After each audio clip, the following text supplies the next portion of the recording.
আজকে শুভ শিবরাত্রি। তো আমি বাড়িতে অলরেডি আজকে আমার ফাস্টিং রাখি আমি। তো বাড়িতে অলরেডি আমি বাড়িতে মন্দিরে ঢেলে এসেছি। বাট আজকে এসেছি আমি খিদিরপুর ভূকৈলাস মন্দিরে। এখন আমি জল কিনবো। অ্যাকচুয়ালি বাড়ি থেকে নিয়ে আসা পসিবল হয়নি, বিকজ আমি বাইকে করে।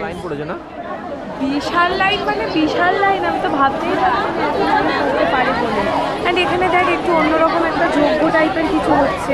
প্রচণ্ড লাইন পড়েছে। আমি মা বাবার সঙ্গে আসতাম এখানে প্রায় 10টা-11টা রাত্রিবেলা। এখন বুঝতে পারছি বেনিফিটসটা কি। আর এখন প্রায় 7টা বাজে।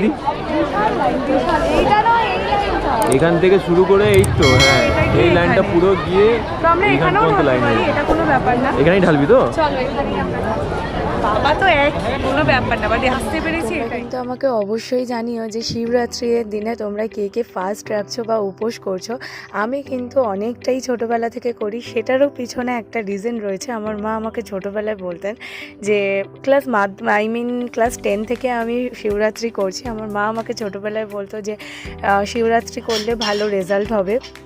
তো তোমরা কিন্তু অবশ্যই জানিও যে তোমরা কত ছোটোবেলা থেকে তোমরা শিবরাত্রি শুরু করেছো আর কি রিজন দিয়ে শুরু করেছো। তো যাই হোক, এখানে দেখতেই পাচ্ছ আমরা চলে গেছিলাম কলকাতার খিদিরপুরের আমরা ভূকৈলাস। কলকাতাটা আমি ইচ্ছা করে মেনশন করলাম, কারণ কেউ যদি না বুঝতে পারে, কারণ এই মন্দিরটা অতটাও পরিচিতি নয়। তাই আমরা এখানে প্রথমে নন্দী বাবার কাছেই জল ঢেলেছি। অ্যান্ড ভেতরে গিয়েও কিন্তু আমরা দেখেছিলাম যে অনেক লাইন, বাট সামহাও আমরা যখন গেছি দর্শন করতে, দেখো ফ্রন্ট গেট দিয়ে একদম ফাঁকা। আর সামনেই কিন্তু আমার বার্থডে ছিল। তো শিবজির সাথে আমার আলাদাই একটা অ্যাটাচমেন্ট রয়েছে। তো যাই হোক, দিনটা এইভাবে খুব ভালোভাবে সেদিন শেষ করেছিলাম। আচ্ছা, ভালোভাবেই পুজোটা দিতে পারলাম, মানে স্যাটিসফ্যাকশান। দেখো এই এত রাশের মধ্যে কিন্তু স্যাটিসফ্যাকশান হবে না। বাট এই যে এখান থেকে দেখছি, এখান থেকে আমরা ঢুকলাম, ইজিলি ঠাকুর দর্শন করলাম, আমরা প্রণাম করলাম, তাই তো?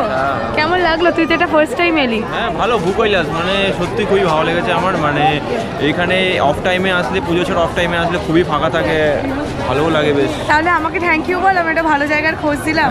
বেসিক্যালি আমার মা বাবা খোঁজ দিয়েছিল। আমার মা বাবা আসে আবার রাতের দিকে। হ্যাঁ রাতে এমনি এই টাইমে 10টার পরে আসলে কিন্তু ফাঁকা থাকবে। আই হোপ বসে ঘুরে একদম ফটোস তুলে। আর এখানে কোনো তাই তো? হ্যাঁ। তো এখন কোথায় এসেছিস? এখন জাস্ট আমি ফ্রুট জুস খাবো, খেয়ে বাড়ি চলে যাবো। কোথায়? লেক মার্কেটে? এই তো লেক মার্কেটে দিল্লি কা জুস, এটা সব জায়গায় ফেমাস। কি খাচ্ছিস দেখি? Only juice, without salt, without masala, বাইরের কিছু খাওয়া চলে না। তাই? কেমন? মোজামেটা পুরো টপ, বাট কিচ্ছু করার নেই, এটা খেয়েই বাড়ি একদম। আমি জানি না ভিডিওটা খুব ভালো লাগবে আশা করি, কারণ আজকে আমরা স্যাটিসফাইড ভীষণভাবে পুজো দিয়ে। অ্যান্ড ভালো কিছু ব্লগ কামিং সুন আপাতত। পায়।